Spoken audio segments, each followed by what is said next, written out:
Aristóteles, Ética a Nicômaco. O termo bem é usado tanto na categoria de substância como na qualidade ou na relação. E o que existe por si mesmo, isto é, substância, é anterior por natureza ao relativo, isto é, de fato, é como uma derivação e um acidente do ser.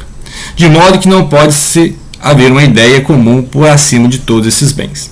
Além disso, com a palavra bem, em tantos sentidos quanto ser, visto que é predicada tanto na categoria de substância como de Deus e da razão, quanto na de qualidade, isto é, das virtudes, e na de quantidade, isto é, daquilo que é moderado, ou na relação, isto é, do útil, na de tempo, isto é, da oportunidade apropriada, ou na de espaço, isto é, no lugar apropriado. Está claro que o bem não pode ser algo único e universalmente presente, pois se assim fosse, não poderia ser predicado em todas as categorias, mas somente numa.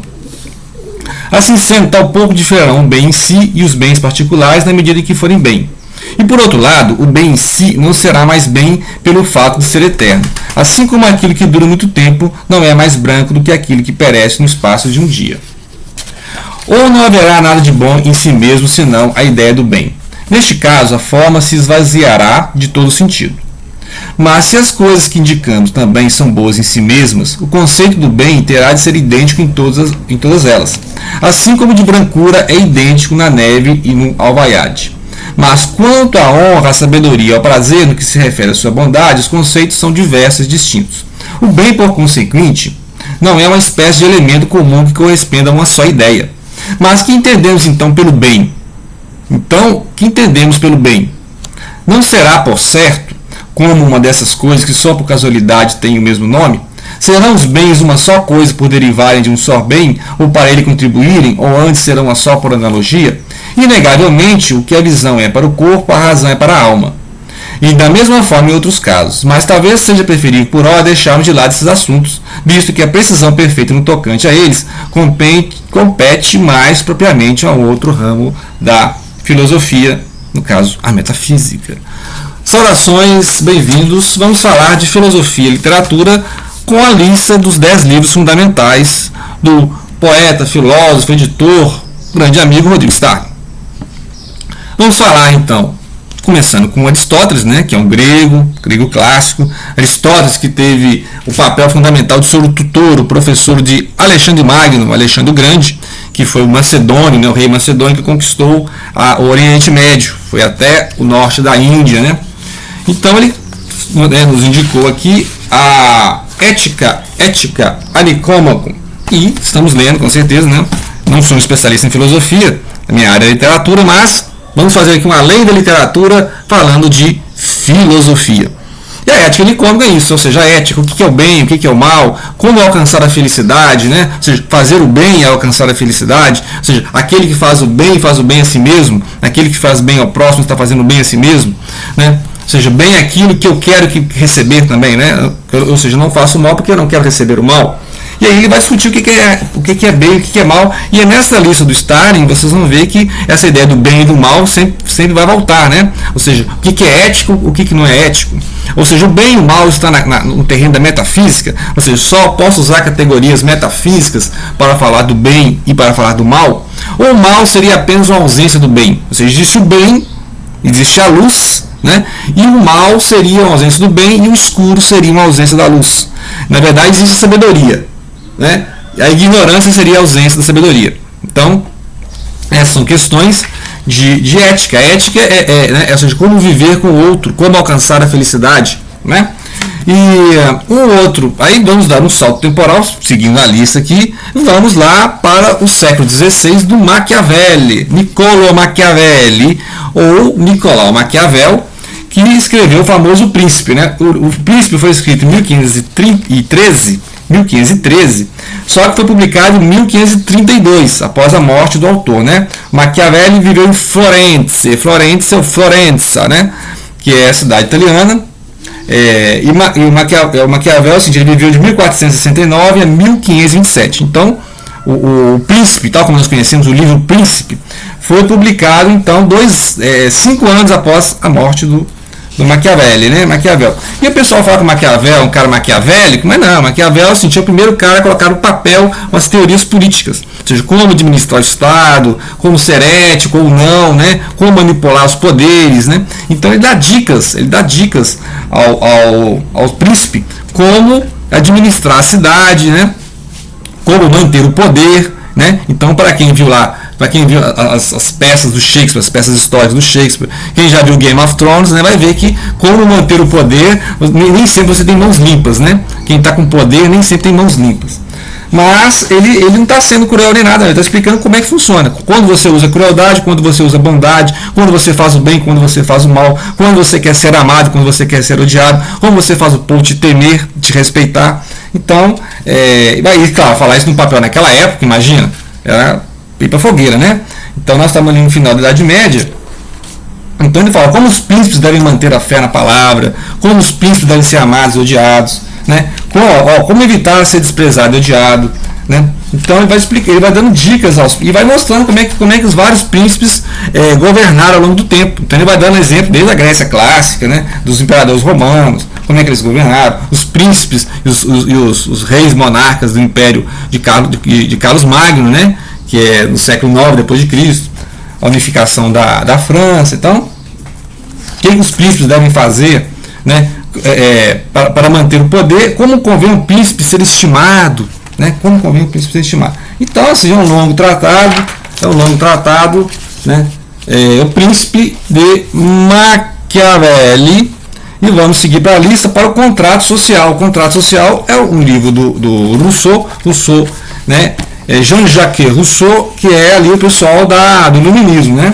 Então nós já temos aqui, imprimimos aqui, contrato social, livro, um contrato, tudo gente, tudo isso aqui é domínio público, né? Então tá lá, o assunto do livro, como o homem nasce bom e a sociedade corrompe? Será que é isso? Né? Então aqui o contrato social vai tratar disso aqui, das propriedades, da escravidão, do Estado civil, né? Um outro livro que trata desse assunto é o Leviatã. Leviatã vem um século antes, que é do Rhodes, né? O Leviatã é 1651, é um outro livro que eu não li. Né? Ou seja, é a origem do Estado. O Estado é um bem necessário, né? O mal necessário, o bem necessário. Então, e aqui o Rousseau volta a esse caso, né? Ou seja, o tipo dos governos, democracia, aristocracia, monarquia. E aí na época do Montesquieu. Montesquieu vai dividir ali, né? Ou seja, executivo, judiciário, né? Executivo, judiciário e legislativo. Não é isso? Então ele vai discutindo, o Rousseau vai discutindo então a divisão dos governos, o que é um corpo político, né? Qual é o dever do cidadão, as eleições, os comícios, tribunado, ditadura, censura, religião civil.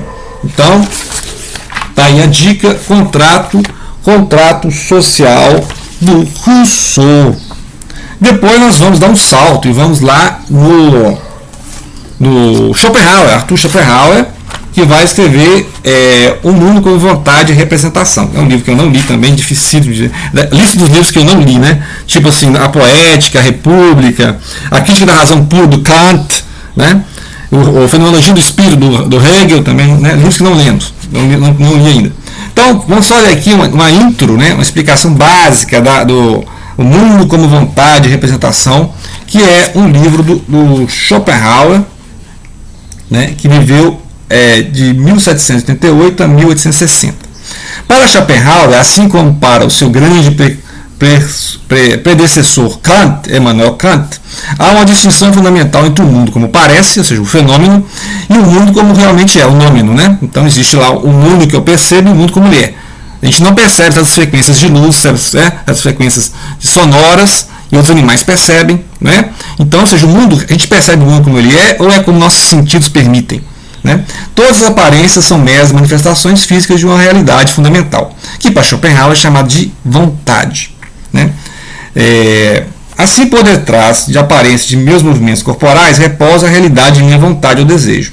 Essa vontade não existe a semelhança de meu corpo no tempo e no espaço. Não é sequer uma entidade física, mas fundamento todo na natureza animada e animada através do cosmos.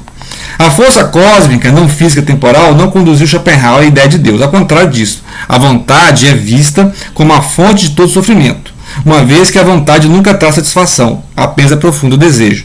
Isso aqui a gente encontra no Buda, né? O Gautama Buda, Siddhartha Gautama, né? O Buda, falava justamente disso, né?